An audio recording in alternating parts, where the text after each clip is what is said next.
Mixer எப்படி செய்கிறதுன்னு சொல்கிறேன், கேட்டுக்கோங்க. மிக்சரில் எல்லா வெரைட்டியும் போடலாங்க, அது உங்களோட இஷ்டம். காரா பூந்தி நான் இதுக்கு முன்னாடி உள்ள வீடியோலேயே நான் போட்டிருக்கேன், அதை பார்த்து தெரிஞ்சுக்கோங்க. அதேமாதிரி ஓம் பொடியும் நான் முன்னாடி என்னோடய சேனலில் போட்டிருக்கேன், அதை பார்த்து தெரிஞ்சுக்கோங்க. காரா பூந்தி, ஓமப்பொடி, அதில் போடுறதுக்கு வேர்க்கடலை, இது கார்ன்ஃப்ளெக்ஸ் அது விற்கிது கடையில், அது வாங்கி எண்ணெயில் பொரிக்கணும். இது அவல், கெட்டி அவல், அதையே எண்ணெயில் பொரிச்சிக்கோங்க.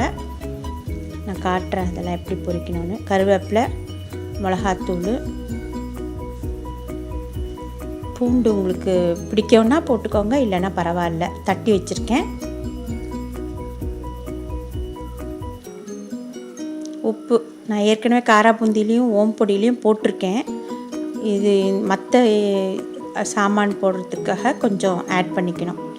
இப்போ அவல், கெட்டி அவலை பொரிச்சிக்கிறேன் பாருங்கள். எண்ணெய் காஞ்ச உடனே அதை போட்டு உடனே அள்ளிட வேண்டியது தாங்க. ரொம்ப நேரம் வைக்கக்கூடாது, சீக்கிரம் பொரிஞ்சிடும். அப்புறம் இந்த கார்ன்ஃப்ளெக்ஸ் அதையும் போட்டுக்கோங்க. பொட்டுக்கடலை நான் சொல்லலை, நீங்கள் பொட்டுக்கடலை அதையும் போட்டு வறுத்து எண்ணெயில் போட்டு வறுத்து எடுத்துக்கோங்க.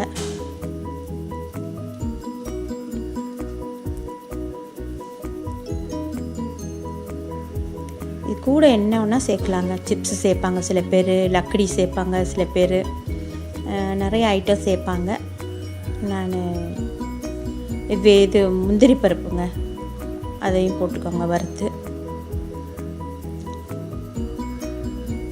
பூண்டு அதை பொரிச்சு போட்டுக்கோங்க. பூண்டு நல்லா பொரியணும், ப்ரௌன் ஆன அப்புறம் எடுத்துருங்க. இன்னும் நல்லா பொரியலன்னு வச்சுக்கோங்க, அது நமத்துரும், மற்ற ஐட்டம்லாம் நமத்துரும். நல்லா பொரிய விட்டு எடுத்துக்கோங்க. கருவேப்பிலை,